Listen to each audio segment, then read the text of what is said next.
Hello student, good morning और good evening. जैसा कि आप लोगों को पता है कि प्रीवियस जो थी हमारी, उस क्लास के अंदर हम लोगों ने band wagon effect, snob effect के बारे में और वैबलन इफेक्ट के बारे में स्टडी किया था। तो वैबलन, स्नॉब और बैंड वैगन इफेक्ट के बाद में अगर हम देखा जाए तो हमें जो नेक्स्ट टॉपिक लेना होगा वो लेना होगा एक्सपेक्टेशन ऑफ फ्यूचर प्राइसेस हमें किस तरीके से अफेक्ट करता है। तो इनिशियली हम लोगों ने देखो इनकम का क्या इफेक्ट रहेगा, वो एक वीडियो हम लोगों ने देखा था। उसके बाद में देखो टेस्ट एंड प्रेफरेंसेस आता है, और टेस्ट एंड प्रेफरेंसेस की अगर हम लोग बात करते हैं तो उसके अंदर ही हमारे इफेक्ट्स आते हैं। ध्यान रखना, बैंड वैगन इफेक्ट हो गया, वैबलन हो गया, स्नॉब इफेक्ट हो गया, कि किस तरीके से कंज्यूमर जो है उसके टेस्ट और प्रेफरेंसेस जो है वो प्रोडक्ट की डिमांड को अफेक्ट करते हैं। ठीक है ना। तो वो हमारा जो टॉपिक एक्चुअली वो हो चुका है, और उसका वीडियो भी आप लोगों को यूट्यूब पर और अपने ऐप पर मिल जाएगा। तो बैंड वैगन, स्नॉब, इसके बारे में हम लोग पढ़ चुके हैं। तो अब हमारा जो आज का टॉपिक रहेगा, देखो वो क्या रहेगा, कंज्यूमर एक्सपेक्टेशन के बारे में हम लोग बात करेंगे कि कंज्यूमर एक्सपेक्टेशन फ्यूचर को लेकर, प्राइस को जो लेकर है, वो प्रोडक्ट की डिमांड को किस तरीके से अफेक्ट करेगा, उसके बारे में हम लोगों को बात ध्यान रखनी है।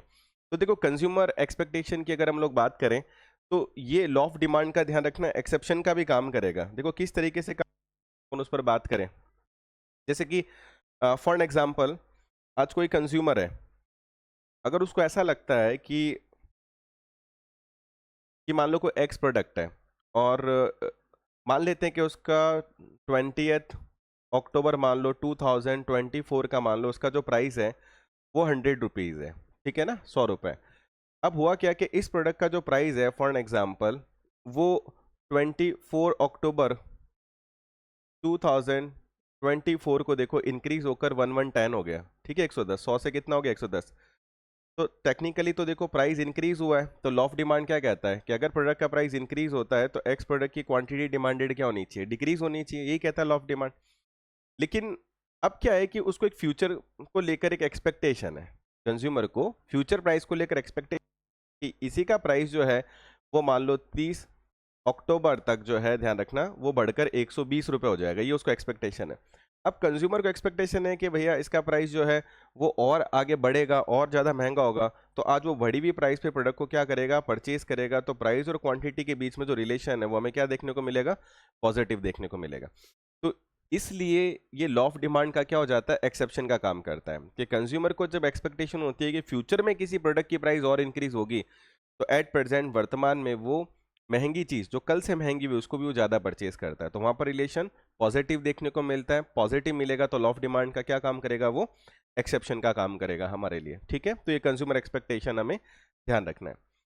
उसके बाद में देखो अपन कुछ अदर फैक्टर्स के बारे में अगर बात करें, जैसे अपने price of commodity, price of related good, मतलब उत्पाद की कीमत, संबंधित उत्पाद की कीमत। थर्ड नंबर पे इनकम हो गया। फोर्थ पे टेस्ट और प्रेफरेंसेस, स्वाद और प्राथमिकता हो गया। फिफ्थ एक्सपेक्टेशन हो गया। तो इन सब चीज़ों पर हमने बात की है। एक बात आप सब लोगों को ध्यान रखना है कि ये जितने भी फैक्टर हम लोगों ने पढ़े हैं वो फैक्टर है जो इंडिविजुअल डिमांड को भी अफेक्ट करते हैं और मार्केट डिमांड को भी अफेक्ट करते हैं। क्योंकि मार्केट डिमांड क्या होती है, सम ऑफ इंडिविजुअल डिमांड होती है। तो जो चीज़ इंडिविजुअल, व्यक्तिगत मांग को प्रभावित करेगी वो ऑटोमेटिकली बाजार मांग यानी मार्केट डिमांड को अफेक्ट करेगी, क्योंकि मार्केट डिमांड जो बनती किससे, इंडिविजुअल के सम से बनती है। लेकिन देखो कुछ फैक्टर एक्सक्लूसिवली ऐसे भी होते हैं जो केवल और केवल मार्केट डिमांड को अफेक्ट करेंगे, बाजार मांग को प्रभावित करेंगे, ध्यान रखना, इंडिविजुअल डिमांड को अफेक्ट नहीं करेंगे। उनमें से कुछ फैक्टर्स की अगर अपन बात देखें, देखो अदर फैक्टर्स में, तो इसमें हमारे पास क्या आ जाएगा, साइज ऑफ पॉपुलेशन आ जाएगा। जैसे कि देखो साइज ऑफ पॉपुलेशन की अगर हम लोग बात करते हैं, तो अगर पॉपुलेशन का देखो साइज इंक्रीज होता है, ठीक है ना, अगर जनसंख्या का आकार बढ़ता है तो नंबर ऑफ यूजर्स बढ़ेंगे। तो साइज ऑफ पॉपुलेशन अगर देखो इंक्रीज होगा तो जो नंबर ऑफ यूजर्स हैं, ध्यान रखना, नंबर ऑफ यूजर्स हैं वो इंक्रीज होंगे, और नंबर ऑफ यूजर अगर इंक्रीज होंगे तो ऑफ कोर्स मार्केट डिमांड जो है वो इंक्रीज हो जाएगी। अब ऐसा तो है नहीं भाई कि पॉपुलेशन का साइज बढ़ रहा है तो मैं सोचूंगा भैया समस्त भारतीय मेरे भाई बहन हैं, मेरे और ब्रदर सिस्टर आ गए तो मैं और अपने कंजप्शन को इंक्रीज कर रहा हूँ खुशी में, ऐसा तो होगा नहीं। तो मेरी इंडिविजुअल डिमांड, व्यक्तिगत मांग पर इसका कोई प्रभाव नहीं पड़ेगा, ध्यान रखना, मेरी इंडिविजुअल डिमांड को अफेक्ट नहीं करेगा। अगर पॉपुलेशन का साइज इंक्रीज होता है, नंबर ऑफ यूजर्स बढ़ते हैं, ध्यान रखना, तो मार्केट डिमांड इंक्रीज होगी, और पॉपुलेशन का साइज अगर डिक्रीज होगा तो ऑफकोर्स मार्केट डिमांड कम होगी। तो वो इंडिविजुअल डिमांड को अफेक्ट नहीं करेगा, किसको अफेक्ट करेगा, मार्केट डिमांड को अफेक्ट करेगा, साइज ऑफ पॉपुलेशन की अगर हम बात करते हैं। अब देखो जैसे एज डिस्ट्रीब्यूशन ऑफ पॉपुलेशन की अगर हम बात करते हैं, तो एज अपफोर्स प्रोडक्ट की डिमांड को कैसे अफेक्ट करेगी? आज देखो, जो ओल्ड पीपल की अगर हम बात करते हैं तो वो किस तरीके के प्रोडक्ट की डिमांड करेंगे भाई? वो जैसे स्टिक हो गया, मेडिसिन हो गया, सिक्योरिटी सिस्टम हो गया, स्पेक्स हो गए, उस तरह की प्रोडक्ट की डिमांड करेंगे। अगर बच्चे हैं देखो, तो टॉय हो गए या चॉकलेट्स हो गई या कार्टून जैसे दिखाने वाले चैनल्स हो गए, इन तरीके की डिमांड इंक्रीज होगी। यंग जनरेशन है तो स्पोर्ट्स बाइक हो गया फॉर एन एग्जांपल, जीन्स है, टी शर्ट है, जो उनकी टेस्ट प्रेफरेंसेस, उस तरह की प्रोडक्ट की डिमांड जो है वो अफेक्ट होगी। तो जिस तरीके का एज का डिस्ट्रीब्यूशन होगा, ध्यान रखना, उसी तरीके की डिमांड आपको देखने को मिलेगी। जैसे इंडिया की अगर हम बात करते हैं तो इंडिया में क्या है कि छोटे बच्चे ज़्यादा हैं, ठीक है ना, क्योंकि इंडिया में बर्थ रेट अच्छा है, तो इस कारण इंडिया में बेबी प्रोडक्ट्स की डिमांड ज़्यादा है। पर आप जापान में जाएंगे, चाइना में जाएंगे तो ओल्ड एज पॉपुलेशन ज़्यादा है, तो वहाँ पर ओल्ड एज पॉपुलेशन से रिलेटेड जो प्रोडक्ट हैं उनकी डिमांड ध्यान रखना ज़्यादा है। तो वो एज डिस्ट्रीब्यूशन भी आपको ध्यान रखना है कि जिस तरीके का होगा उस तरीके के प्रोडक्ट की जो वो डिमांड रहेगी। The level of national income और एक डिस्ट्रीब्यूशन की देखो अगर बात की जाए तो ऑफ कोर्स नेशनल इनकम या नेशनल पर कैपिटल इनकम अगर लोगों का बढ़ता है तो ऑफ कोर्स नो डाउट के जो प्रोडक्ट्स हैं उनकी डिमांड इंक्रीज होगी। लेकिन अगर हम लोग देखो डिस्ट्रीब्यूशन ऑफ इनकम की अगर बात करें तो इनकम का डिस्ट्रीब्यूशन टू टाइप का हो सकता है। एक तो इक्वल हो गया, दूसरा क्या हो गया? अनइक्वल हो गया। भाई एक तो समान वितरण हो सकता है और एक क्या हो सकता है? असमान वितरण हो सकता है, ठीक है ना। अब इक्वल और इक्वल का मतलब क्या है? देखो, इक्वल डिस्ट्रीब्यूशन होगा तो सभी लोगों के पास पैसे बराबर होंगे, और अनइक्वल होगा तो कोई रिचर सेक्शन होगा, कोई पुअर सेक्शन होगा। अगर देखो सभी के पास पैसे बराबर होंगे तो सभी पैसे खर्च करेंगे। जैसे मान लो इंडिया में अगर 150 करोड़ पॉपुलेशन है, सबके पास बराबर पैसा है, तो 150 करोड़ लोग ही पैसा खर्च करेंगे, तो डिमांड मार्केट में ज़्यादा रहेगी, नंबर ऑफ यूजर्स क्योंकि ज़्यादा होंगे वहाँ पर। अनइक्वल डिस्ट्रीब्यूशन अगर रहेगा देखो, तो मान लो कोई बंदा क्या होगा? रिच होगा, कोई बंदा क्या होगा भैया? मिडिल क्लास के अंदर जाएगा, कोई बंदा क्या होगा? पुअर होगा। तो उस केस में फिर ज़्यादा खर्च करने वाला जो पोर्शन होगा रिच सेक्शन का ही रहेगा, जो कि मान लो 5% लोग होंगे। Middle class, lower middle class या पुअर पर्सन है वो बहुत लिमिटेड पैसा खर्च करेंगे। तो फिर यहाँ पर जो मार्केट में डिमांड रहेगी, यहाँ पर अगर मार्केट डिमांड की बात करेंगे तो कम रहेगा, लेकिन जितनी इक्वल रहेगा ध्यान रखना, वहाँ पर मार्केट डिमांड उतनी ज़्यादा रहेगी। तो इस तरीके से डिस्ट्रीब्यूशन जो है ध्यान रखना, जनसंख्या का जो वितरण है, जो डिस्ट्रीब्यूशन है ध्यान रखना, वो भी आपकी मार्केट डिमांड को अफेक्ट करेगा। इक्वल होगी तो हमें ध्यान क्या रखना है? ज़्यादा मार्केट डिमांड रहेगी। अनइक्वल होगा तो ध्यान क्या रखना है कि हमें मार्केट डिमांड कम रहेगी। तो ये बात हम लोगों को ध्यान रखनी है, ठीक है ना। ये यहाँ पर बता रखा है कि नेशनल इनकम अनइवनली डिस्ट्रीब्यूट होगा, फ्यू वेरी रिच होंगे, मेजोरिटी पुअर होगा, तो प्रोपेंसिटी टू कंज्यूम जो होगा, आपका खर्च करने के लिए जो तीव्रता होगी, वो कंपैरेटिवली यहाँ पर कम देखने को मिलेगी। और जितना देखो आय का वितरण अधिक समान होगा, पूरे देश के उपभोग की प्रवृत्ति अपेक्षाकृत अधिक होगी, तो मांग भी ज़्यादा होगी। तो वो उसका एक्सप्लेनेशन क्या स्लाइड या नोट्स में दे रखा है ताकि आप पढ़ सकें। क्रेडिट, कंज्यूमर क्रेडिट फैसिलिटी और इंटरेस्ट रेट की अगर बात की जाए, बहुत सिंपल सी बात है। देखो आजकल हम जब भी मार्केट में जाते हैं तो हर कोई है भाई कि सर आप जीरो कॉस्ट ईएमआई पर इसको ले सकते हैं, लो रेट ऑफ इंटरेस्ट पे ले सकते हैं, आप जीरो डाउन पेमेंट पर ईएमआई पे ले सकते हैं। इस तरीके की क्रेडिट फैसिलिटी जब हमें मिलती है तो हम प्रोडक्ट को आसानी से खरीद लेते हैं। तो आजकल ज़्यादातर लोगों के पास अगर पैसा कम भी होता है तो भी वो प्रोडक्ट को खरीद क्यों पाते हैं? क्योंकि वो ज़्यादातर चीज़ें उन्हें किस पर मिल जाती है? ईएमआई पर या लोन पर मिल जाती है। तो जितना ज़्यादा देखो क्रेडिट फैसिलिटी, जितना उधार पे मिलेगी आपको चीज़ें, जितना इंटरेस्ट रेट ध्यान रखना मार्केट में कम होगा, लोगों को पैसा चुकाना आसान होगा, तो वो लोन ज़्यादा लेंगे। तो इस कंडीशन में जो आपकी मार्केट में डिमांड है ध्यान रखना गुड्स एंड सर्विसेज की, वो क्या रहेगी? ज़्यादा रहेगी। और वहाँ पर कंज्यूमर को अगर क्रेडिट फैसिलिटी देखो अगर नहीं मिलता है, ध्यान रखना, इंटरेस्ट रेट अगर मार्केट में हाई है, ध्यान रखना, तो ऑफ कोर्स भी वो मेरी इंडिविजुअल डिमांड को भी अफेक्ट करेगा कि मैं भी अगर परचेज करने के लिए जाऊँगा तो कम परचेज करूंगा। मार्केट डिमांड की अगर हम बात की जाए तो ओवरऑल मार्केट डिमांड भी कम होगा, क्योंकि इंडिविजुअल डिमांड से ही मार्केट डिमांड बनता है। तो क्रेडिट फैसिलिटी और इंटरेस्ट रेट ध्यान रखना, जितना फ्रेंडली रहेगा मार्केट में गुड्स एंड सर्विसेज की डिमांड उतनी ज़्यादा रहेगी, जितना अनफेवरेबल रहेगी ये चीज़ें मार्केट में डिमांड उतनी कम देखने को मिलेगी। तो लिखा है देखो कि अगर लो रेट ऑफ इंटरेस्ट, अगर ब्याज में कमी है ध्यान रखना, तो पीपल टू बोरो कर लेंगे, और इससे गुड्स एंड सर्विसेज की डिमांड मार्केट में जो है वो ज़्यादा बनी रहेगी। नेक्स्ट उसके बाद में देखो आता है गवर्नमेंट पॉलिसीज एंड रेगुलेशंस की हम बात करेंगे। देखो अब गवर्नमेंट की पॉलिसी और रेगुलेशन जो है वो किस तरीके से प्रोडक्ट की डिमांड को अफेक्ट करते हैं उस पर हम बात करेंगे। देखो गवर्नमेंट ऑफ कोर्स देखो टैक्स लगाती है या सब्सिडी देती है। अगर गवर्नमेंट किसी चीज़ पर टैक्स लगाएगी तो ऑफ कोर्स ही बात वो चीज़ें महंगी होगी, तो कंज्यूमर उन चीज़ों को फेस करेगा। अब जैसे गवर्नमेंट को सोलर पैनल की डिमांड को इंक्रीज करना था, तो गवर्नमेंट ने सोलर पैनल पे क्या दिया? अभी सब्सिडी दिया। सब्सिडी ताकि लोग जो है उसको इजीली परचेज कर पाए। जैसे सोलर पैनल पे 40% सब्सिडी था, तो आप 2 लाख रुपए का अगर पैनल परचेज करते हैं सोलर का, तो 40% सब्सिडी का मतलब क्या हो गया कि 40,000 रुपये जो है 40 मतलब 80,000 रुपये 2 लाख का वो आपको वापस से रिफंड मिल जाएगा सब्सिडी के पॉइंट ऑफ व्यू। तो इस तरीके की चीज़ें गुड्स एंड सर्विसेज की डिमांड को क्या करती है, इंक्रीज करती है। और टैक्सेशन से चीज़ें जितनी महंगी होगी देखो, तो लोग उतना ही उन प्रोडक्ट्स को कम परचेज करेंगे। लिखा है देखो, टैक्स लगाने से प्राइस इंक्रीज होगा तो क्वांटिटी डिक्रीज हो जाएगा, लोग उसको कम परचेज करेंगे। जैसे लग्जरियस गुड्स हैं उन पर टैक्स ज़्यादा लगाए जाते हैं। सोलर पैनल का देखो एग्जांपल दे रखा है कि वहाँ पर सब्सिडी या छूट दी गई ताकि इन चीज़ों की डिमांड जो है वो इंक्रीज हो सके। सिमिलरली टोटल बैन भी करता है कई बार गवर्नमेंट कई प्रोडक्ट्स को जो बहुत ज़्यादा हार्मफुल होते हैं, सोशली अनडिजायरेबल हैं।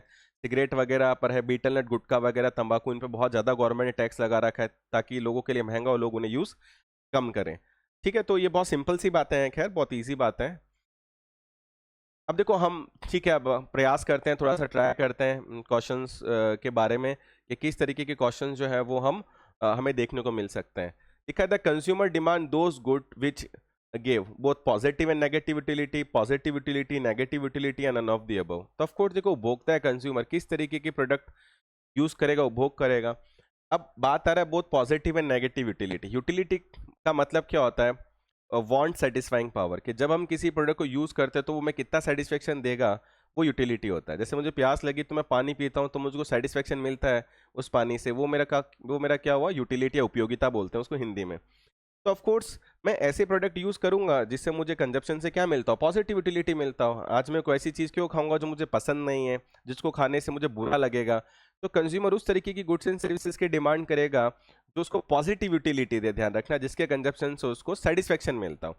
नेगेटिव यूटिलिटी वाली चीजें होगी, ध्यान रखना, तो डिससेटिस्फेक्शन देगी, तो ऑफकोर्स वो नेगेटिव यूटिलिटी की चीजों को यूज नहीं करेगा। ठीक है, when price of Z rise then the quantity and demand of good X reduce, what is the relationship between X and Z? देखो कॉम्प्लीमेंट्री गुड्स मैंने आपको प्रीवियस वीडियो में पढ़ा है कि कॉम्प्लीमेंट्री रिलेशनशिप होता है वो नेगेटिव होता है। जैसे कि हम लोगों ने क्या पढ़ा था कि फॉर एग्जांपल कार है और फॉर एग्जांपल पेट्रोल है। पेट्रोल एक्स प्रोडक्ट है, अगर उसका प्राइस इंक्रीज होता है, कार वाई प्रोडक्ट है, तो उसकी डिमांड डिक्रीज हो जाएगी। तो रिलेशन हमें क्या देखने को मिल रहा है, नेगेटिव। तो नेगेटिव रिलेशन जो एक्स और वाई के बीच में हमें देखने को मिलता है वो प्रोडक्ट कौन सा है, कॉम्प्लीमेंट्री गुड्स है। When price of z rise it causes increase in demand for goods then x and z are. When price of, अब देखो जेड का प्राइस राइज हो रहा है, it causes increase in demand for good x. तो देखो यहाँ पर जेड की प्राइस का जो रिलेशनशिप आ रहा है वो एक्स की डिमांड के साथ क्या देखने को मिल रहा है, हमें पॉजिटिव देखने को मिल रहा है। ऐसा हमने कहाँ देखा था भाई, हमने देखा था पेप्सी और कोक की। अगर हम बात करते हैं, पेप्सी एक्स प्रोडक्ट है, अगर इसका प्राइस इंक्रीज होता है तो कंज्यूमर, कोक का प्राइस इंक्रीज होता है तो कंज्यूमर पेप्सी की तरफ स्विच कर जाता है, पेप्सी की डिमांड इंक्रीज हो जाती है, तो यहाँ हमें रिलेशन पॉजिटिव देखने को मिलता है। और इन प्रोडक्ट्स को हम क्या बोलते हैं, सब्स्टिट्यूट गुड्स बोलते हैं, स्थानापन्न वस्तुएं बोलते हैं। तो स्थानापन्न माल या सब्स्टिट्यूट गुड्स है, ध्यान रखना, वहां पर एक्स की प्राइस और वाई की डिमांड के बीच में हमें रिलेशन पॉजिटिव देखने को मिलता है। In economics demand refers to, economics में डिमांड क्या हमने क्या पढ़ा था भाई, जिसमें price, quantity, time period mention हो, जिसके अंदर इफेक्टिव डिजायर हो कंज्यूमर का। इफेक्टिव डिजायर हमने क्या पढ़ा था, इफेक्टिव डिजायर प्रभावी मांग क्या होती है, जिसमें डिजायर हो, इच्छा हो। सेकेंड, परचेजिंग पावर, हमारे पास खरीदने के लिए संसाधन हो। थर्ड, विलिंगनेस हो सेक्रीफाइस करने की उन रिसोर्सेज को, यानी संसाधनों को त्यागने की तत्परता हो। तो ये तीनों एलिमेंट हमें क्या, कहाँ पर मिलेंगे उस पर हमें बात करनी है। Quantity demanded at particular, quantity demanded backed by ability to pay, quantity demanded for normal infinite good, quantity demanded specific price during a particular period of time. देखो अगर हम इन चारों चीज़ों को देखें, ठीक है, क्वांटिटी डिमांडेड जो है वो आपको लगभग सभी जगह पर मिल रहा है। ठीक है, क्वांटिटी डिमांडेड है बैक्ड बाय एबिलिटी टू पे। ठीक है, एबिलिटी टू पे की बात हो रही है, लेकिन आगे की इन्होंने एक बात नहीं की है कि भैया विलिंगनेस है सेक्रीफाइस करने के लिए रिसोर्सेज का है नहीं। यहाँ पर अगर बात की जाए तो देखो प्राइस की बात की जा रही है, यहाँ पर बात की जाए तो पीरियड ऑफ टाइम की बात की जा रही है। चार में से मुझको जो ज़्यादा एलिमेंट देखने को मिल रहे हैं वो डी ऑप्शन में देखने को मिल रहे हैं, जहाँ पर क्वांटिटी भी है, प्राइस भी और टाइम पीरियड भी है। तो ऑफकोर्स इन चार में से जो बेस्ट आंसर हमारा हो जाएगा वो डी हो जाएगा। डिमांड कौन सा कॉन्सेप्ट होता है, देखो हम लोगों ने पढ़ा था कि डिमांड फ्लो कॉन्सेप्ट होता है। क्यों, क्योंकि डिमांड के अंदर क्या आता है, टाइम पीरियड आता है। अब आप मुझसे पूछोगे सर डिमांड में टाइम पीरियड क्यों आता है, क्योंकि देखो डिमांड का मतलब ही क्या होता है कि डिफरेंट डिफरेंट प्राइस के ऊपर डिफरेंट डिफरेंट जो है वो क्वांटिटी को रिप्रेजेंट करता है डिमांड। लेकिन डिफरेंट डिफरेंट प्राइस पर डिफरेंट डिफरेंट क्वांटिटी को रिप्रेजेंट करने के लिए भैया टाइम पीरियड ही तो चाहिएगा, क्योंकि एक पर्टिकुलर पॉइंट ऑफ टाइम के ऊपर तो भैया अलग अलग प्राइस नहीं हो सकता ना प्रोडक्ट का। आज प्राइस इंक्रीज हो, क्वांटिटी डिक्रीज हो, या प्राइस डिक्रीज हो, क्वांटिटी इंक्रीज हो, इसके लिए क्या चाहिए? टाइम पीरियड चाहिए। टाइम पीरियड आता है, ध्यान रखना, वो कॉन्सेप्ट कौन सा होता है? फ्लो कॉन्सेप्ट होता है। क्योंकि स्टॉक कॉन्सेप्ट हम कहाँ पर लगाते हैं? जहां पर किसी चीज की कैलकुलेशन पॉइंट ऑफ निश्चित समय बिंदु पर होती हो, ध्यान रखना। जैसे कि अगर कोई मुझसे पूछे अभी क्लास में कितने स्टूडेंट है, मैंने बोला 10 स्टूडेंट है, तो ये पॉइंट ऑफ टाइम पर पूछा जा रहा है, तो वो स्टॉक कॉन्सेप्ट है। आप बोलोगे पॉकेट में कितने रुपए अभी, तो पॉइंट ऑफ टाइम पे पूछ रहे हो, स्टॉक कॉन्सेप्ट है। पर मेरी पर मंथ सैलरी पूछोगे तो फ्लो हो जाएगा। Per month, per day, per hour, जहाँ टाइम पीरियड दे रखा हो कॉन्सेप्ट फ्लो होता है, तो डिमांड कौन सा कॉन्सेप्ट हो जाएगा? फ्लो कॉन्सेप्ट हो जाएगा। Demand for a commodity refers to, देखो वापस से आ रहा है, डिजायर लिखा है, पहले पे नीड लिखा है, तीसरे में क्वांटिटी डिमांडेड लिखा है, फोर्थ में क्या लिखा है? क्वांटिटी ऑफ कमोडिटी डिमांडेड, जिसमें प्राइस टाइम आ रहा है। तो ऑफकोर्स जहां हमें देखो ज्यादा एलिमेंट देखने को मिलते हैं ना, हमें उस ऑप्शन पे जाना है। चारों ऑप्शन थोड़े थोड़े सही है, परफेक्टली कोई सही नहीं है। तो ऑफकोर्स जो कम मैं कह सकता हूँ कि गलत है, या मैं कह सकता हूँ इन चार में से जो ज़्यादा सही है हम उस ऑप्शन पे जा सकते हैं। फोर्थ ऑप्शन में प्राइस, क्वांटिटी, टाइम पीरियड तीनों है, तो ये मेरे लिए थोड़ा ज़्यादा बेहतर ऑप्शन हो जाएगा। डिमांड फंक्शन देखो हम ऑलरेडी पढ़ चुके हैं। देखो ये जो फंक्शन होता है, मैंने आपको प्रीवियस क्लास में पढ़ाया कि फंक्शन का काम ही क्या होता है, जो फंक्शनल रिलेशनशिप एक्सप्लेन करता है। किन के बीच में भैया? डिटर्मिनेंट्स ऑफ डिमांड और डिमांड के बीच में फंक्शनल रिलेशनशिप एक्सप्लेन करता है, जिसमें आपके डिटर्मिनेंट्स जो होते हैं वो इंडिपेंडेंट वेरिएबल, स्वतंत्र चर होते हैं। डिमांड जो है वो आपका डिपेंडेंट वेरिएबल होता है। ये आपका डिपेंडेंट वेरिएबल है और ये आपका इंडिपेंडेंट वेरिएबल है, ठीक है। तो ये इंडिपेंडेंट वेरिएबल जब हम चेंज करते हैं, इंक्रीज डिक्रीज करते हैं, तो इनका इफेक्ट किस पर आता है? डिमांड यानी डिपेंडेंट वेरिएबल पर आता है।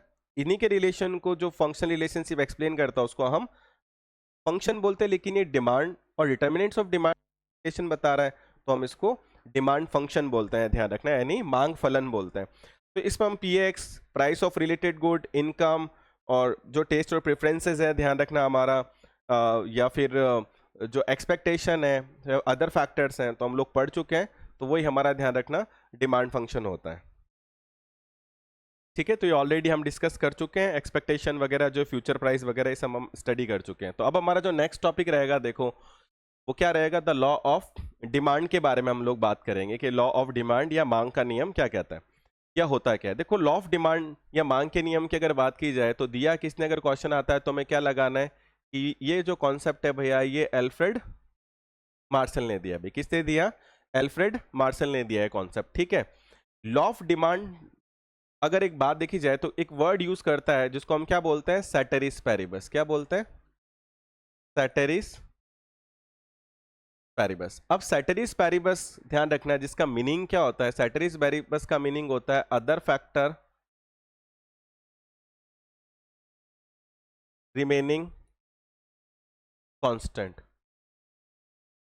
यानी हिंदी में क्या बोलते हैं हम? अन्य कारकों को स्थिर मानने पर। सेटेरिस पैरिबस का मीनिंग मतलब क्या होता है? अन्य कारकों को स्थिर मानने पर, अदर फैक्टर्स को अगर हम कांस्टेंट लेते हैं। अदर फैक्टर कौन से भैया? ये डिमांड को बहुत सारे फैक्टर अफेक्ट करते हैं। प्राइस ऑफ रिलेटेड गुड है, इनकम ऑफ कंज्यूमर है, प्राइस ऑफ सब्स्टिट्यूट प्रोडक्ट है, हम सब पढ़कर आए हैं। ये लोग उपभोक्ता की आय या तारापन, पूरक वस्तुओं की कीमत, ये सब कुछ पढ़ा हम लोगों ने, है ना। वो सारे फैक्टर्स अफेक्ट करते हैं। तो डिमांड फंक्शन जैसे हमने एक बात की क्या, कि जैसे dx है, ये qdx है, ठीक है, ये हमारा फंक्शन f है, फिर ये px है, फिर ये प्राइस ऑफ रिलेटेड गुड है, income of consumer, other factors है। तो जो प्राइस है, ध्यान रखना, इस प्राइस के अलावा ये जितने भी फैक्टर हैं, ध्यान रखना, इनको हमें क्या रखना है? कांस्टेंट रखना है। प्राइस के अलावा जितने भी फैक्टर हैं, ध्यान रखना, अदर देन प्राइस जितने भी फैक्टर हैं, उन्हें क्या रखना है? हमें कांस्टेंट रखना है। और आप लोगों को पता होगा कि जब अदर फैक्टर चेंज होते हैं तो हम डिमांड वर्ड यूज करते हैं, मैंने प्रीवियस क्लास में आपको पढ़ाया है। और जब प्रोडक्ट का खुद का प्राइस चेंज होता है तो हम क्वांटिटी डिमांडेड वर्ड यूज करते हैं। तो हम लॉ ऑफ डिमांड में अदर फैक्टर कांस्टेंट रखते हैं, इसलिए हम वर्ड कौन सा यूज करेंगे? क्वांटिटी डिमांडेड वर्ड यूज करेंगे, ध्यान रखना। अब इन्होंने देखो एग्जैक्टली लॉ ऑफ डिमांड ने बोला क्या, देखो लॉ ऑफ डिमांड में एल्फ्रेड मार्शल ने एक बात बोली। भाई क्या बात बोली एल्फ्रेड मार्शल ने? कि अदर फैक्टर्स को अगर हम कांस्टेंट रखते हैं, तो अगर एक्स प्रोडक्ट का प्राइस इंक्रीज होगा, ध्यान रखना, तो एक्स प्रोडक्ट की जो क्वांटिटी डिमांडेड है वो डिक्रीज होगा। एक्स प्रोडक्ट का प्राइस अगर आप डिक्रीज करोगे तो एक्स प्रोडक्ट का क्वांटिटी डिमांडेड है वो इंक्रीज होगा। अब क्वांटिटी डिमांड जो डिक्रीज होता है, ध्यान रखना, उसको हम लोग कॉन्ट्रैक्शन भी बोलते हैं। क्या बोलते हैं हम उसको? कॉन्ट्रैक्शन बोलते हैं। हिंदी में इसको हम क्या बोलते हैं? संकुचन बोलते हैं भाई, ठीक है। और क्वांटिटी डिमांड जो इंक्रीज होता है, ध्यान रखना, उसको हम लोग एक्सपेंशन बोलते हैं। क्या बोलते हैं? एक्सपेंशन। एक्सपेंशन को हिंदी में हम क्या बोलते हैं भाई? विस्तार बोलते हैं। तो लॉ ऑफ डिमांड बताता क्या है कि प्राइस इंक्रीज होगा तो क्वांटिटी डिमांड डिक्रीज, यानी डिमांड में हमारे कॉन्ट्रैक्शन देखने को मिलेगा, संकुचन देखने को मिलेगा मांग में। और प्राइस अगर कम होगा तो क्वांटिटी डिमांड जो है, ध्यान रखना, इंक्रीज होगी, मांग मात्रा में वृद्धि होगी। तो या तो क्वांटिटी डिमांड इंक्रीज, मांग मात्रा में वृद्धि लिखा होगा, या फिर आपका लिखा होगा एक्सपेंशन इन डिमांड कर्व होगा, आपका ध्यान रखना विस्तार होगा। तो ये वर्ड हम लोगों को यूज करना है। तो इस तरीके से हमें पता चल रहा है कि यार जो प्राइस है और जो क्वांटिटी है, इनके बीच में जो रिलेशन है वो हमें कैसा देखने को मिल रहा है भाई? फर्स्ट हम बोल सकते हैं दोनों वेरिएबल ऑपोजिट डायरेक्शन में काम कर रहे हैं, तो इन दोनों में किस तरीके का संबंध है भैया? नेगेटिव यानी ऋणात्मक संबंध है, ठीक है। या फिर हम सेकंड नंबर पे बोल सकते हैं इन दोनों वेरिएबल्स के बीच में इनवर्स, इनवर्स मतलब विपरीत संबंध है।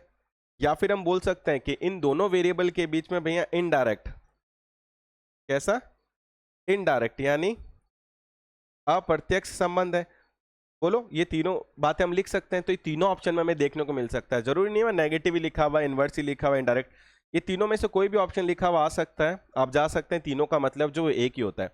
पर एक चीज देखो कि लॉ ऑफ डिमांड जो है वो केवल ये बता रहा है कि प्राइस और क्वांटिटी में इनवर्स या नेगेटिव रिलेशन होता है। वो ये नहीं बता रहा है कि प्राइस 5% से बढ़ेगा तो डिमांड 10% से कम होगी, या प्राइस 10% से कम होगा तो डिमांड भैया 20% से इंक्रीज होगा। ये बात उससे नहीं बोली। उसने बस ये बोला है कि प्राइस और क्वांटिटी में रिलेशन क्या रहता है भैया? नेगेटिव रहता है या इनवर्स रहता है ना। इसलिए लॉ ऑफ डिमांड पे क्वेश्चन भी आता है, ध्यान रखना, कि लॉ ऑफ डिमांड जो नेचर वाइज क्या है भैया, उसकी प्रवृत्ति कैसी है? क्या वो क्वांटिटेटिव अप्रोच पर बेस्ड है, या वो क्वालिटेटिव अप्रोच पर बेस्ड है, या फिर वो दोनों पर ही बेस्ड है, या फिर नन ऑफ द अबव, उपरोक्त में से कोई नहीं। अब देखो क्वांटिटेटिव का मतलब क्या होता है कि भाई वो मात्रात्मक अवधारणा पर आधारित है, और या फिर क्वालिटेटिव का मतलब होता है वो गुणात्मक अवधारणा पर आधारित है। अब लॉ ऑफ डिमांड की देखो अगर हम बात करते हैं तो वो केवल रिलेशन बता रहा है, न्यूमेरिकली एक्सप्रेशन नहीं दे रहा। हम क्वांटिटेटिव अप्रोच किसको बोलते हैं? ध्यान रखना, जो न्यूमेरिकली एक्सप्रेस्ड होते हैं, जो आंकड़े गणितीय रूप से प्रदर्शित होते हैं। जैसे मैंने बोला मैं राम के कंपैरिजन में 2 किलोमीटर पर आवर फास्ट दौड़ सकता हूं, तो मैंने 2 किलोमीटर पर आवर बोला तो न्यूमेरिकली एक्सप्रेस्ड हो गया, तो वर्ड क्या हो गया? वो क्वांटिटेटिव हो गया। और एक मैं बोलूं मैं राम की तुलना में तेज दौड़ सकता हूं, तो न्यूमेरिकली एक्सप्रेस नहीं, गणितीय रूप से कहीं प्रदर्शित नहीं है, तो वो क्वालिटेटिव स्टेटमेंट हो गया। अब आप एक चीज देखो कि जो लॉ ऑफ डिमांड है ये केवल रिलेशन बता रहा है कि प्राइस और क्वांटिटी में इनवर्स है, उनमें कितना चेंजेस होगा इसके बारे में एक्सप्लेन नहीं कर रहा है। तो इस केस में जो हमारा आंसर है, ध्यान रखना, में क्या लगाना है? क्वालिटेटिव अप्रोच लगाना है, गुणात्मक अवधारणा लगाना है कि लॉ ऑफ डिमांड किस पर बेस्ड है? क्वालिटेटिव कॉन्सेप्ट पर बेस्ड है, अप्रोच पर बेस्ड है, जहां पर वो केवल रिलेशन बताता है, मैग्नीट्यूड के बारे में बात नहीं करता है। इसके अलावा हमें एक बात और ध्यान रखनी है, एक क्वेश्चन ये भी आता है कि जो लॉ ऑफ डिमांड है या जो मांग का नियम है भाई, वो आपसे पूछ लिया जाएगा क्या कि ये जो लॉ ऑफ डिमांड है या ये जो मांग का नियम है, ये रिवर्सिबल इन नेचर है, इरिवर्सिबल इन नेचर है, थर्ड बोथ, या फोर्थ नन ऑफ दिस? के भैया ये बताइए आप कि लॉ ऑफ डिमांड जो वो रिवर्सिबल है, क्या रिवर्स भी वो इंप्लीमेंट होता है? इरिवर्सिबल है भैया, हम उसको उल्टा विपरीत नहीं लगा सकते हैं। थर्ड दोनों ही सही है, दोनों ही सही नहीं है। मान लो ये क्वेश्चन आ गया तो आपको क्या लगाना है? ध्यान रखना, law of demand nature wise irreversible है। अब इरिवर्सिबल का मतलब क्या है? देखो कि जैसे प्राइस और क्वांटिटी में, ध्यान रखना, नेगेटिव रिलेशन है। प्राइस और अगर हम बात करें कि क्वांटिटी डिमांडेड है अगर मान लो, तो उनमें नेगेटिव रिलेशन है। लेकिन अगर इसका मैं उल्टा कर दूं, फॉर एग्जांपल कि यार डिमांड है, फॉर एग्जांपल प्राइस है, इनके बीच में क्या रिलेशन होगा?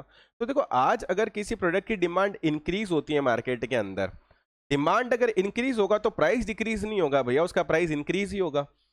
तो अगर मैं रिवर्स डायरेक्शन में अगर सोचता हूं तो रिलेशन नेगेटिव नहीं है, हमें कैसा देखने को मिल रहा है? पॉजिटिव देखने को मिल रहा है। देखो कोई चीज महंगी होती है तो लोग कम खरीदेंगे, तो प्राइस इंक्रीज होगा तो ठीक है, हमने बोला क्वांटिटी डिमांड या डिमांड मान लो डिक्रीज हो रहा है, रिलेशन नेगेटिव आ गया। पर मैं इसको रिवर्स कर दूं, क्या डिमांड इंक्रीज होने पर प्राइस डिक्रीज होगा? नहीं। अगर डिमांड इंक्रीज होती है तो चीजें महंगी हो जाती हैं। जैसे मान लो नवरात्रा आता है तो मालाएं हैं, नारियल है, ये चीजें महंगी हो जाती है क्योंकि मार्केट में उनकी डिमांड इंक्रीज हो जाती है।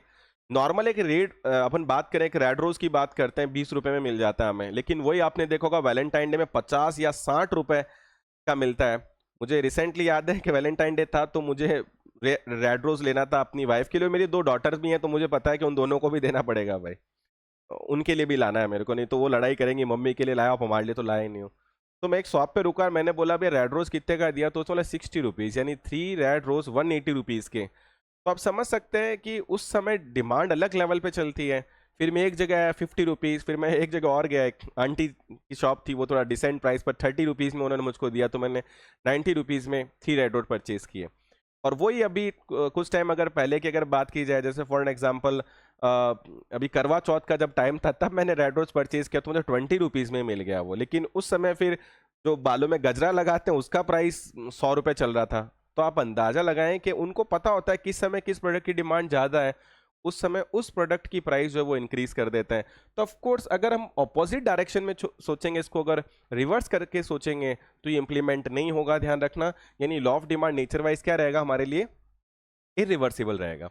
तो इस तरीके के क्वेश्चन है, ध्यान रखना, जो आप लोगों को ध्यान रखने होंगे कि इनमें क्या क्वेश्चन बन सकते हैं। भाई रिलेशन नेगेटिव है, अल्फ्रेड मार्शल ने दिया। जो इनके बात की जाए क्वांटिटेटिव है क्वालिटेटिव अप्रोच है, तो मैं बताना है क्वालिटेटिव गुणात्मक अवधारणा है। क्यों? क्योंकि न्यूमेरिकली एक्सप्रेशन ये नहीं देता है। अगर आ जाए नेचर वाइज कैसा है, तो मैं क्या लगाना है भाई, इरिवर्सिबल इन नेचर है, ध्यान रखना। ऑपोजिट डायरेक्शन में जो है वो ये काम नहीं करेगा।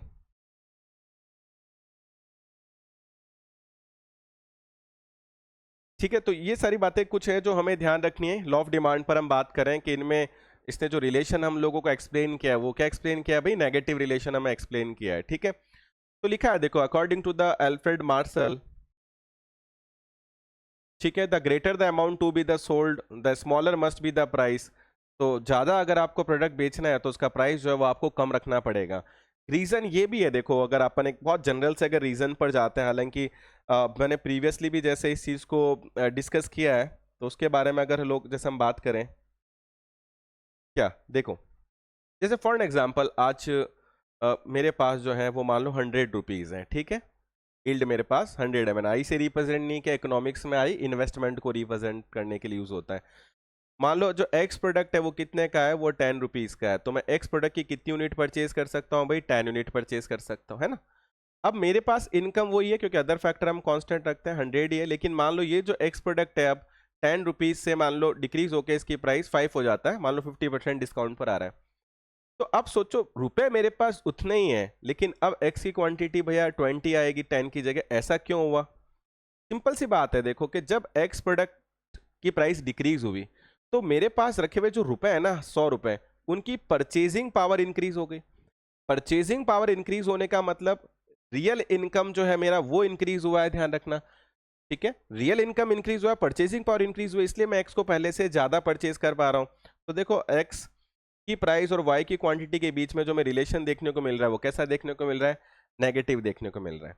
और आप लोगों को पता होगा कि मैंने एक वीडियो जो है वो दे रखा आप लोगों को ऐप पर, यूट्यूब पे दे रखा, प्राइस इफेक्ट, इनकम इफेक्ट और सब्स्टिट्यूशन इफेक्ट। आप वहां जाकर देखेंगे तो आपको पता है कि इस इफेक्ट को हम लोग क्या बोलते हैं, इनकम इफेक्ट बोलते हैं, ठीक है ना। इस इफेक्ट को हम क्या बोलते हैं, इनकम इफेक्ट बोलते हैं, जिसमें हम रियल इनकम की स्टडी करते हैं, परचेजिंग पावर की ध्यान रखना स्टडी करते हैं। तो यहाँ पर जो हमें रिलेशनशिप देखने को मिल रही है, क्या देखने को मिल रही है, नेगेटिव या इनवर्स देखने को मिल रहा है। तो ये बात ही एग्जैक्टली अगर हम देखें तो वो अल्फ्रेड मार्शल जो वो मैं समझाने की कोशिश कर रहे थे इस लॉ की अगर हम बात करें तो, ठीक है, वो बात कर रहे हैं कि ग्रेटर अमाउंट अगर आपको बेचना है तो आपको जो है प्राइस कम रखना पड़ेगा, कम प्राइस पर ऑफर करना पड़ेगा ताकि लोग जो उसको ज्यादा परचेज कर पाए।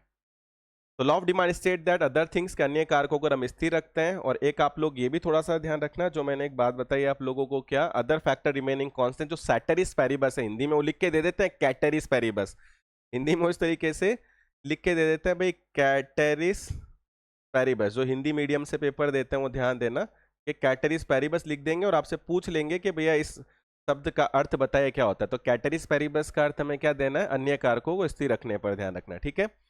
तो इनवर्स रिलेशनशिप है, ठीक है, हम लोग इस पर बात कर चुके हैं। अदर फैक्टर को हमें कांस्टेंट रखना होगा।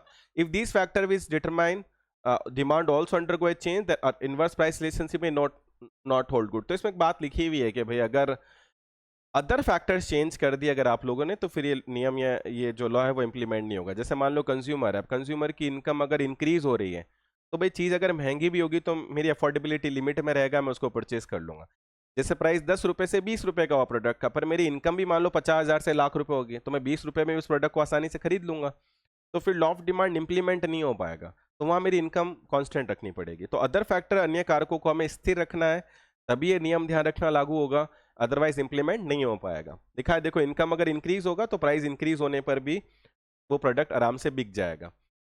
फॉर एग्जाम्पल एक हाइपोथेटिकल जैसे शेड्यूल लिया है कि यहाँ पर देखो प्राइस जो है 5 4 3 2 1 डिक्रीज हो रहा है, तो हम देख रहे हैं क्वांटिटी 1 2 3 4 5 इंक्रीज हो रही है।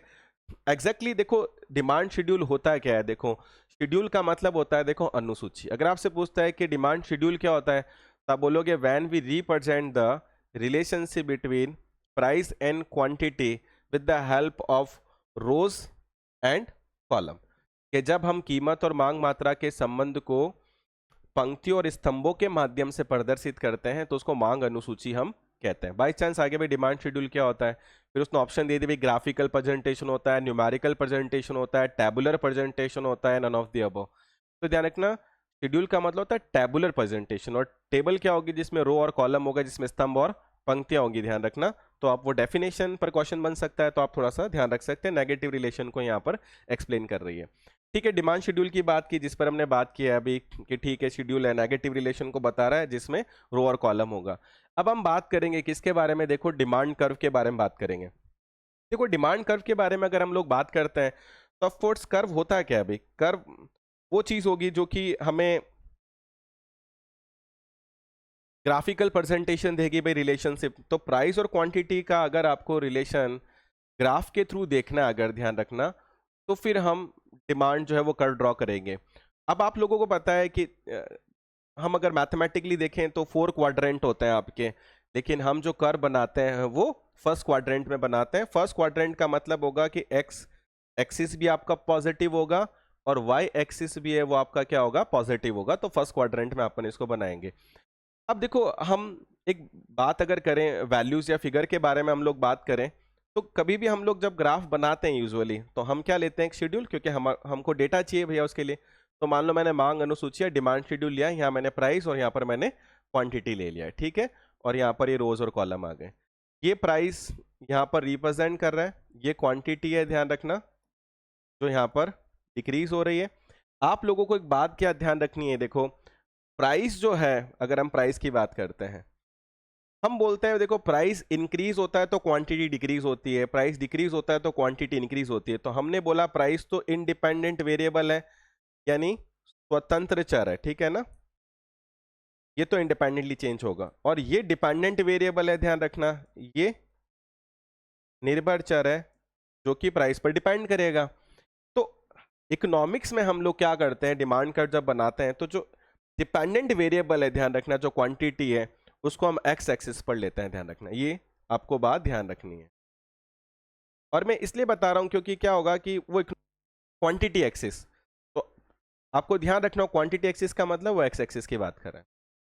और जो ध्यान रखना इंडिपेंडेंट वेरिएबल होता है, जैसे कि प्राइस, उसको हम कहाँ लेते हैं, वाई एक्सिस पर लेते हैं। तो ये प्राइस एक्सिस है। तो जैसे वो इकोनॉमिक्स में बोले कि भैया प्राइस एक्सिस, तो समझ जाओ वो वाई एक्सिस के बारे में बात कर रहा है, ठीक है। तो ये बातें कुछ बेसिक हैं जो आप लोगों को ध्यान रखनी है। अब वैल्यूज देखते हैं, प्राइस ठीक है 1 2 3 4 5 हो रहा है, तो 1 2 3 4 और 5 हो गया प्राइस। और क्वांटिटी जो है वो हमारा 15 से 1 की तरफ जा रहा है, तो ठीक है, हम 3 6 9 12 और 15 ये ले लेते हैं इसकी वैल्यूज। अब इनके बीच में देखो डायग्राम ड्रॉ करते हैं। तो हमने क्या देखा, जब प्राइस 1 था तो 15 था क्वांटिटी डिमांड, 2 पर 10, 3 पर 6, 4 पर 3, 5 पर 1, यानी मुझको ये पॉइंट्स मिल रहे हैं देखो। तो इन पॉइंट्स को अगर मैं किसी लाइन से देखो मैच करता हूं, अगर मिलाता हूं, तो मैंने मान लो इन पॉइंट्स को मैच किया, ठीक है, इन पॉइंट्स को मैंने मिलाया। तो ये जो पॉइंट्स मिला है, तो ये जो मेरे को देखो कर्व देखने को मिल रहा है, ये मेरे पास डिमांड कर्व आ गया है, देखो डी। ठीक है, अब ये डिमांड कर्व अगर हम गौर से देखें तो हमें रिप्रेजेंट क्या कर रहा है, उस पर अगर हम बात करें कि भाई ऐसा ही क्यों बना है, ये दिखने में लग रहा है left to right downward sloping लग रहा है, पर ये ऐसा ही क्यों है। तो आप गौर से देखो कि 3 रुपीज पर ये कर्व यहाँ इंटरसेक्ट हो रहा है, यानी 3 रुपीज पर क्वांटिटी डिमांडेड 6 है, और जैसे ही मैं प्राइस मान लो 3 से 2 करता हूँ तो भैया ये 6 से 10 पर पहुंच गया। यानी जैसे ही मैंने प्राइस को डिक्रीज किया तो मैंने देखा क्वांटिटी डिमांडेड क्या हो गई है, इंक्रीज हो गई है। ठीक है, दूसरी तरफ मैं क्या देखता हूँ, प्राइस को जैसे ही मैं 3 से 4 पर लेकर जाता हूँ तो ये कर्व को यहाँ इंटरसेक्ट कर रहा है, तो मैंने देखा यार क्वांटिटी जो है 6 से 3 आ गया है, तो जैसे ही हम प्राइस को इंक्रीज करते हैं क्वांटिटी डिक्रीज हो जाता है। तो एग्जैक्टली हो क्या रहा है कि ये कर्व हमें नेगेटिव रिलेशन शो कर रहा है। क्या शो कर रहा है, नेगेटिव, कि भैया अगर आप प्राइस को इंक्रीज करते हो 3 से 4 पर जाते हो तो आपका क्वांटिटी डिक्रीज हो जाएगा, और अगर आप प्राइस को 3 से 2 कम करते हो तो आपका क्वांटिटी इंक्रीज हो जाएगा। तो रिलेशन क्या दिखा रहा है हमको, ये नेगेटिव रिलेशन दिखा रहा है। ठीक है, तो अब हम लोग ये देखना चाहेंगे कि जो डिमांड कर्व है इस पे क्वेश्चन कौन कौन से बन सकते हैं, उस पर हम लोगों को बात करनी है। सबसे पहले आ जाए, डिमांड कर्व होता है क्या, मांग वक्र क्या होता है, हम बोलेंगे graphical presentation of price and quantity demanded. कीमत और मांग मात्रा का ग्राफीय निरूपण लें अगर हम, तो वो मांग वक्र होगा। अब सबसे फर्स्ट इसके हम नेचर की बात करें कि डिमांड कर्व जो है, ध्यान रखना इसकी नेचर यानी इसकी प्रकृति कैसी है। तो मुझे इसकी नेचर प्रकृति कैसी लग रही है, left to right downward sloping. तो सबसे पहले हम बात क्या करेंगे, left to right downward sloping, यानी हिंदी में हम इसको क्या बोलेंगे, बाएं से दाएं, बाएं से दाएं अधोगामी वक्र बोला जाता है इसको। ठीक है, तो हिंदी मीडियम स्टूडेंट ध्यान रखेंगे, बाएं से दाएं अधोगामी, left to right downward sloping curve है ये। ठीक है, अगर पूछे ऐसा क्यों डाउनवर्ड स्लोपिंग है, आपको बताना ये है क्योंकि इसमें प्राइस और क्वांटिटी में रिलेशन भाई नेगेटिव होता है, इसलिए left to right downward sloping curve हमें मिलता है। सेकंड नंबर पर ये हमसे पूछ सकता है कि ओरिजिन से शेप किसकी क्या है, इसकी मतलब shape from origin. Shape from origin से मेरा मतलब है कि मूल बिंदु से यहां से इसकी आकृति कैसी है। शेप फ्रॉम ओरिजिन का मतलब ये है कि पॉइंट ऑफ ओरिजिन से इसका शेप कैसा है।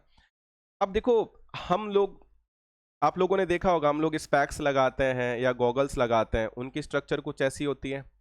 इस स्पेक्स और गॉगल्स में आप लोगों को ध्यान क्या रखना है कि ये जो नीचे वाला स्ट्रक्चर होता है ना, ध्यान रखना ये कॉन्वेक्स शेप होता है, जिसको हम बोलते हैं ये उत्तल आकृति का होता है। और ध्यान रखना ये जो ऊपर वाला स्ट्रक्चर है आपका, ये कॉनकेव शेप होता है, यानी इसको हम अवतल आकृति बोलते हैं, ध्यान रखना। तो नीचे वाला स्ट्रक्चर उत्तल आकृति का, ऊपर वाला स्ट्रक्चर अवतल, यानी ये नीचे कॉन्वेक्स ऊपर कॉनकेव है। अब अगर हम इस डायग्राम के अंदर आते हैं, देखो तो गौर से देखो इस डायग्राम के अंदर कि ये ओरिजिन से अगर मैं इसका शेप देखता हूं तो देखो डिमांड कर मुझको कैसा मिल रहा है, कॉन्वेक्स शेप। अगर हम यहां देखें, देखो मैं यहां पर अगर फॉर एग्जाम्पल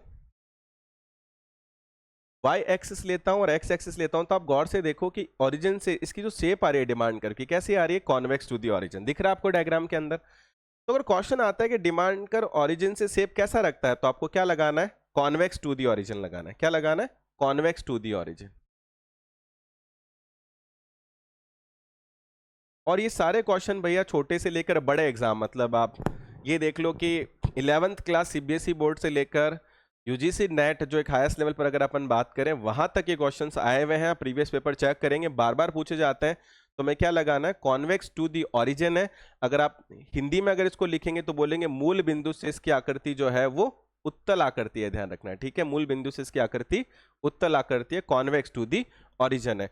पूछा जाए वापस से कॉन्वेक्स टू दी ओरिजिन क्यों है, तो हालांकि इसके 5 रीजन होते हैं, जैसे लॉ ऑफ डिमिनिशिंग जो अपन एक बात करते हैं, मार्जिनल यूटिलिटी, इनके रीजन वैसे 5 है। देखो, डाउनवर्ड स्लोपिंग क्यों होता है कर्व, या नेगेटिवली स्लोप क्यों होता है, लॉ ऑफ डिमांड क्यों हम बात करें कि इंप्लीमेंट होता है, उसमें इनकम इफेक्ट, सब्स्टिट्यूशन इफेक्ट, वो मैंने आपको 2 रीजन तो पहले ही बता चुका हूँ। 3 रीजन और होंगे जो हम आगे चलकर पढ़ेंगे, कि मल्टीपल यूजेस ऑफ कमोडिटी होता है, कि उत्पाद के वैकल्पिक उपयोग जिसको हिंदी में कहते हैं। सेकंड नंबर में addition and subtraction of consumer होता है, भोक्ताओं का जुड़ना या उपभोक्ताओं का हटना होता है।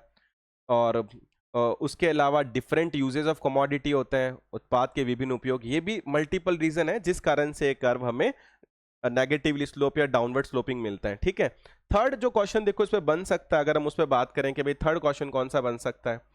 थर्ड क्वेश्चन वो आपसे ये पूछ सकता है कि डिमांड कर्व का जो स्लोप होता है भैया, यानी हिंदी में स्लोप को क्या बोलते हैं, ढाल, पॉजिटिव होगा या नेगेटिव होगा, ये क्वेश्चन आपको दे सकता है। देखो आपको ये पता लगाना है कि कर्व का स्लोप पॉजिटिव होगा या कर्व का स्लोप नेगेटिव होगा। बाई चांस अगर ये चीज आपको पता लगानी है तो आप ये देखो कर्व किन दो वेरिएबल के बीच में बन रहा है, किन दो चरों के बीच में बन रहा है। तो डिमांड कर्व बन रहा है भैया प्राइस और क्वांटिटी डिमांड के बीच। अब देखो प्राइस और क्वांटिटी के बीच में रिलेशन क्या है, नेगेटिव है, इनवर्स रिलेशन है, विपरीत ऋणात्मक संबंध है। तो अगर वेरिएबल के बीच में नेगेटिव रिलेशन है, ध्यान रखना, तो आपका स्लोप भी नेगेटिव होगा। इस तरीके से आप इसको पहचान सकते हैं। ठीक है, अगर यहां पर प्राइस और क्वांटिटी में रिलेशन पॉजिटिव होता, ध्यान रखना, तो फिर कर्व का स्लोप भी पॉजिटिव होता। जैसे कि गिफिन-गुड्स लॉ ऑफ डिमांड का एक्सेप्शन होता है, हम आगे पढ़ेंगे, तो वहां पर उसका डिमांड कर पॉजिटिवली स्लोप बनता है। ठीक है, और एक बात ध्यान रखना, जैसे मैंने कॉन्वेक्स का अगर आपको बताया, आपके दिमाग में आ रहा होगा सर फिर कॉनकेव कर्व, अवतल आकृति के कर्व कैसे मिलते हैं पॉइंट टू द ओरिजिन से, तो फिर उनका शेप ऐसा आता है। अगर ये स्ट्रक्चर डिमांड कर्व इस तरीके से मिलता तो हम बोलते हैं वो अवतल आकृति का होता, कॉनकेव टू द ओरिजिन होता। देखो ये इस शेप, लेकिन हालांकि ये ये ये जो मैंने कॉनकेव दिखाया, ध्यान रखना, ये एक्स एक्सिस के रिलेटिव है कॉनकेव। ठीक है ना, ये एक्स एक्सिस के रिलेटिव है। पॉइंट ऑफ ओरिजिन से अगर आप उनसे पूछा जाए तो उसका इस तरीके से आना जरूरी है।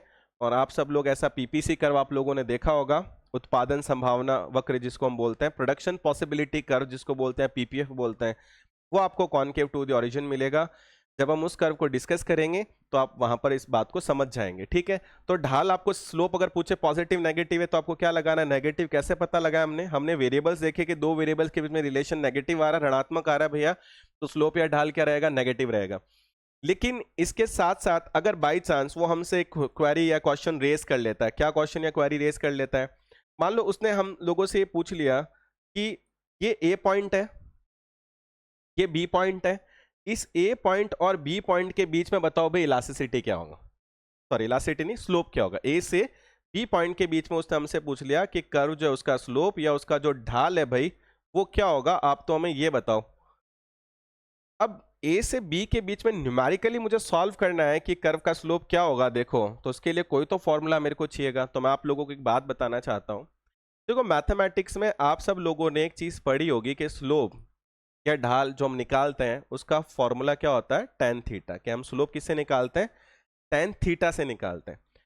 टेन थीटा हिंदी मीडियम के स्टूडेंट ने जरूर पढ़ा होगा, साइन कॉस टेन, लाल बटा कक्का। हम मतलब हिंदी में हम ऐसा बहुत याद किया करते हैं। मैं अभी 6th तक हिंदी मीडियम में रहा हूं, तो लाल बटे कक्का ऐसे हम याद करते थे इसको। ठीक है, तो मेरा बड़ा इंटरेस्टिंग रहा एक्चुअली। 6th तक मैं इंग्लिश मीडियम में था, 7 से 12 में हिंदी मीडियम में रहा, फिर उसके बाद में BBA MBA किया तो इंग्लिश मीडियम में रहा। तो 7 से लेकर 12th में जब मैं हिंदी मीडियम में था, RBSE बोर्ड में था मैं, तो वहां पर मैंने इस तरीके से याद किया था साइन कॉस टेन को कि भैया ये लंब बटे आधार यानी परपेंडिकुलर अपॉन बेस होगा। तो ध्यान रखना टेन थीटा क्या होता है हमारा, परपेंडिकुलर अपॉन बेस होता है स्लोप, जो टेन थीटा से हमने निकाला है। अब आपको पता है परपेंडिकुलर तो होता है वाई एक्सिस और बेस होता है एक्स एक्सिस। तो हम इस फॉर्मूले को क्या डिनोट कर सकते हैं, delta y upon delta x. ध्यान रखना, तो P अपॉन बी को मतलब परपेंडिकुलर यानी लंब हो गया हमारा डेल्टा वाई, बेस हमारा क्या हो गया भैया एक्स एक्सिस। तो delta y upon delta x, ये प्लीज आप लोग इसको याद कर लीजिए। ये जो चीज़ है ध्यान रखना, ये काफ़ी इंपॉर्टेंट चीज़ है जो आप लोगों को ध्यान रखनी है। मतलब मैं थोड़ा सा अगर इसको हाईलाइट करने के बारे में अगर देखूं, ठीक है, तो थोड़ा सा मतलब आप लोगों को इस चीज़ के बारे में ध्यान रखना ज़रूरी है। ठीक है,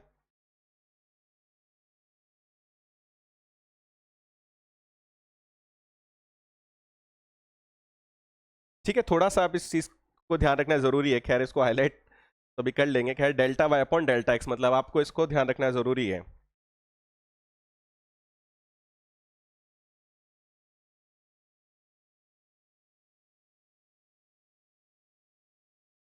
ठीक है, तो मैंने क्या लिखा कि स्लोप जो आपको ध्यान रखना है delta y upon delta x, ये आपको फॉर्मूला याद रखना है। इससे पूरे इकोनॉमिक्स में, पूरा इकोनॉमिक्स के अंदर ध्यान रखना किसी भी कर्व का स्लोप जो वो कैलकुलेट कर सकते हो। अब मेरे पास क्या था भाई, डिमांड कर्व है। डिमांड कर्व पे यहाँ पर है प्राइस और यहाँ पर है क्वांटिटी। मुझे पता वाई एक्सिस क्या होता है, प्राइस एक्सिस, और एक्स एक्सिस क्या होता है, क्वांटिटी एक्सिस, तो delta P upon delta Q आ गया। और अभी हमने पढ़ा था कि प्राइस और क्वांटिटी में नेगेटिव रिलेशन होता है, तो जो डिमांड कर्व का स्लोप होता है या डिमांड कर्व का जो ढाल होता है वो नेगेटिव होता है। तो हमारे पास फॉर्मूला क्या गया, minus delta P upon delta Q. तो ये आपको ध्यान रखना है, डायरेक्ट पूछ लिया जाता है कि डिमांड कर्व का स्लोप या ढाल क्या होगा, तो आपको क्या आंसर लगाना, minus delta P upon delta Q. ये डिमांड कर्व का स्लोप होगा या डिमांड कर्व का ढाल होगा। अब ये फॉर्मूला ध्यान रखना मैं यूज कर सकता हूं किसके लिए, उस न्यूमेरिकल को सॉल्व करने के लिए।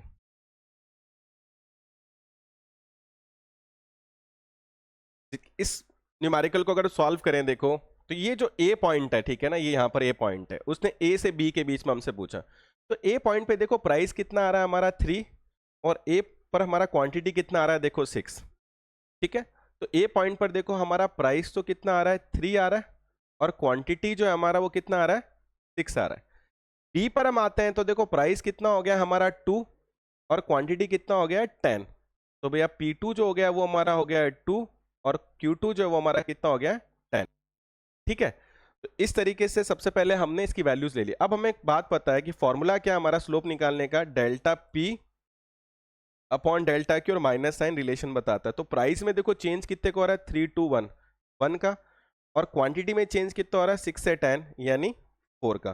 तो मेरा आंसर क्या आ गया, -1/4, ठीक है ना। ये वाला चेंज जो है 2 से 3, 10 से जो 6 हो रहा है, तो क्वांटिटी में चेंज कितने को आ रहा है 4 का, प्राइस में चेंज कितने को आ रहा है 1 का, तो 1/4। तो माइनस जो 154 आ रहा है हमारा, ध्यान रखना, वो हमारा डिमांड कर्व का क्या हो जाएगा, स्लोप हो जाएगा। तो ये बात आप लोगों को ध्यान रखनी कि ये भी फॉर्मूला आप लोगों के लिए बहुत ही ज्यादा इंपॉर्टेंट है, minus delta P upon delta Q. इससे आप डिमांड कर्व का क्या निकाल सकते हैं, स्लोप कैलकुलेट कर सकते हैं।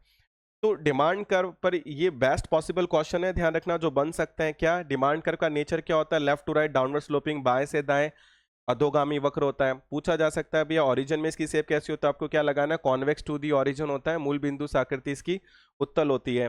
थर्ड नंबर पे पूछा जा सकता है इसका स्लोप पॉजिटिव है नेगेटिव होता है, तो मैं क्या लगाना है, नेगेटिव रिलेशन होता है, इसलिए नेगेटिवली स्लोप होता है। और एक रीजन पूछ लिया जाए ऐसा क्यों होता है, तो आप डायरेक्ट बता सकते हैं क्योंकि प्राइस और क्वांटिटी में रिलेशन नेगेटिव है। और फोर्थ नंबर पर देता, अगर आप लोगों को फिगर दे देता आपको, या कर्व पे पूछ लेता है, जैसे कोई मान लो मुझको कोई न्यूमेरिकल दे दिया उन्होंने, ठीक है, न्यूमेरिकल इन द सेंस कि उन्होंने कुछ फिगर दे दिया मेरे को कि भाई एक प्रोडक्ट है जिसका प्राइस 10 है, 10 पर उसका 20 यूनिट सेल हो जाता है, प्राइस इंक्रीज होकर 20 हुआ, क्वांटिटी 10 सेल हो रहा है। तो वो अगर मुझसे पूछे कि भैया आप इस कर्व का आप स्लोप कैलकुलेट करो, तो मुझे देखना होगा डेल्टा प्राइस, प्राइस में चेंज 10 का, डेल्टा क्वांटिटी, क्वांटिटी में चेंज कितने का हो रहा है 20 का हो रहा है, तो 10 डिवाइड बाई 20, आंसर कितना आ गया मेरा -0.5। क्योंकि स्लोप का फॉर्मूला क्या है, delta P upon delta Q, तो प्राइस में चेंज 10, डेल्टा क्यू क्वांटिटी में चेंज कितने का हो रहा है, सॉरी 10 का हो रहा है, दोनों में 10 10 का चेंज हो रहा है, ठीक है। तो 10 डिवाइड बाय 10 हो जाएगा यहाँ पर,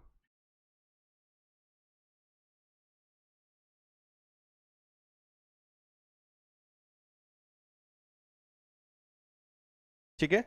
तो जो स्लोप है ध्यान रखना, वहां पर हमारा जो फॉर्मूला है, स्लोप का फॉर्मूला क्या होता है, delta P upon delta Q, तो प्राइस में चेंज भी 10 का, डेल्टा क्यू क्वांटिटी में चेंज भी कितना हो रहा है 10 का, और माइनस साइन, क्योंकि प्राइस और क्वांटिटी में रिलेशन नेगेटिव है, तो आंसर कितना आ जाएगा इसका, -1 आ जाएगा। तो न्यूमेरिकल दे अगर, तो भी आप उसको सॉल्व कर सकते हैं, कर्व पे पॉइंट बना के पूछे तो भी हम सॉल्व कर सकते हैं। फॉर्मूला आप लोगों को ध्यान रखना ही है, ये बहुत इंपॉर्टेंट चीजें हैं, ध्यान रखना। उसके अलावा हम क्या कर सकते हैं, देखो आज कोई भी डिमांड कर्व है तो उसको 2 पार्ट में हम डिवाइड कर सकते हैं। इंडिविजुअल डिमांड कर्व हो सकता है जिसको हम व्यक्तिगत मांग वक्र बोलते हैं, या फिर मार्केट डिमांड कर्व हो सकता है, बाजार मांग वक्र। आपको सीधा सा ध्यान रखना है, इंडिविजुअल डिमांड कर्व है तो ग्राफिकल प्रेजेंटेशन होगा प्राइस और क्वांटिटी ऑफ इंडिविजुअल पर्सन, ठीक है। इंडिविजुअल पर्सन हो सकता है, इंडिविजुअल फर्म हो सकता है, इंडिविजुअल कोई particular section of the society हो सकता है। जैसे मार्केट का पूछे, मार्केट डिमांड कर्व क्या होता है या मार्केट डिमांड शेड्यूल क्या होता है, सीधा बोल दो सम ऑफ इंडिविजुअल।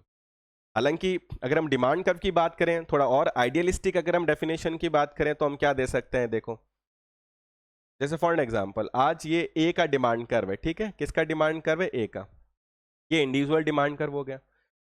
मान लो ये बी का डिमांड कर्व है, ये बी का इंडिविजुअल डिमांड कर्व हो गया। मान लो ये सी का डिमांड कर्व है, ठीक है, ये इंडिविजुअल डिमांड कर्व है। अगर मैं इनको सम कर देता हूं, तीनों को जोड़ देता हूं, तो मेरे पास अब जो डिमांड कर्व आएगा वो किसका आ जाएगा, मार्केट का आ जाएगा। जोड़ने से मेरा ऐड करने से मतलब क्या है कि मान लो यार ए जो है उसकी क्वांटिटी डिमांडेड जो है, जैसे प्राइस है 1 2 3, और जो ए है ध्यान रखना वो कितनी डिमांड करता है 30 20 10।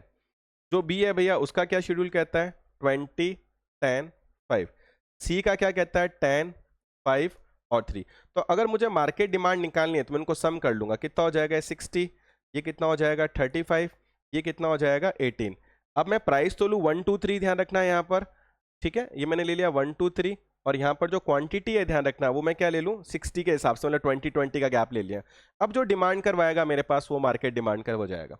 तो सीधा मार्केट डिमांड कर्व की डेफिनेशन में क्या बोलते हैं, horizontal summation of individual demand curve is known as market demand curve. क्या बोला मैं, horizontal summation of individual demand curve is market demand curve, यानी व्यक्तिगत मांग वक्रों का क्षैतिज योग। व्यक्तिगत मांग वक्रों का क्षैतिज योग जो होता है वो बाजार मांग वक्र कहलाता है, ध्यान रखना, मार्केट डिमांड कर्व कहलाता है। तो ये बात भी आपको ध्यान रखनी है, बाय चांस पूछ ले मार्केट डिमांड कर्व क्या होता है तो सीधा बोलो सम ऑफ इंडिविजुअल डिमांड कर्व या horizontal summation of individual demand curve. तो यहाँ पर ठीक है लिख दिया डिमांड कर, देखो ग्राफिकल प्रेजेंटेशन होता है जहाँ वर्टिकल एक्सेस है आपको प्राइस लेना है, एक्स एक्सेस है वहाँ पर क्वांटिटी लेना है आपने, कोई रिलेशनशिप बताएगा प्राइस और क्वांटिटी के बीच में, डाउनवर्ड स्लोपिंग होगा, ठीक है, वो सारी बातें यहाँ पर लिखी है जो बातें हमने एक्सप्लेन की है। जैसे फिगर आया नेगेटिवली स्लोप डिमांड कर्व यहाँ पर बना हुआ है। मार्केट डिमांड शेड्यूल या मार्केट डिमांड कर्व की बात करें तो मैंने क्या बोला, सीधा उसको सम करते चले जाओ कि आपको मार्केट का निकालना है तो जो डिमांड ए का है डिमांड बी का उसको ऐड कर दो आप, जैसे हमने बनाया कि ए का है बी का तो ऐड कर दिया तो इसमें हमारे पास जो है वो मार्केट का डिमांड शेड्यूल आ जाएगा। ऐसे कर्व की अगर बात की जाए तो जो इंडिविजुअल डिमांड कर्व बनाए ए और बी का उसको ऐड कर दो तो आपके पास मार्केट है उसका डिमांड कर्व आ जाएगा, ध्यान रखना। तो कोई बड़ी बात नहीं है, ईजी है। अब जो नेक्स्ट टॉपिक ठीक है हम डिस्कस करेंगे नेक्स्ट क्लास में, वो बड़ा इंपॉर्टेंट होगा, rational of the law of demand. Law of demand क्यों इंप्लीमेंट होता है, क्यों डिमांड का डाउनवर्ड स्लोपिंग होता है, क्यों प्राइस और क्वांटिटी में नेगेटिव रिलेशन होता है, नेक्स्ट टॉपिक हमारा ये रहेगा। आई होप आपको आज लॉ ऑफ डिमांड और डिमांड का शेड्यूल के बारे में काफ़ी अच्छा नॉलेज मिला होगा। इसी तरीके के मोर वीडियोज़ के लिए आप जो है वो Ashwani Mehra classes channel YouTube पे उसको सब्सक्राइब कर लें। इन नोट्स की पीडीएफ यूजुअली मैं टेलीग्राम चैनल पर डाल देता हूँ, तो वो आपको डिस्क्रिप्शन लिंक में मिल जाएगा, वहाँ से आप टेलीग्राम चैनल ज्वाइन कर लें ताकि आपको इनके नोट्स या पीडीएफ चाहिए तो वो आप वहाँ से डाउनलोड कर सकते हैं। और इसके अलावा जो भी नेट वगैरह की प्रिपरेशन कर रहे हैं, कॉलेज लेक्चरशिप की प्रिपरेशन कर रहे हैं, फर्स्ट ग्रेड एग्जाम की प्रिपरेशन कर रहे हैं, तो वो लोग आप प्ले स्टोर पर जाके Ashwani Mehra classes application download कर सकते हैं, वहाँ पर आपको कोर्सेज मिल भी सकते हैं। आई होप आपको सेशन अच्छा लगा होगा। Thank you.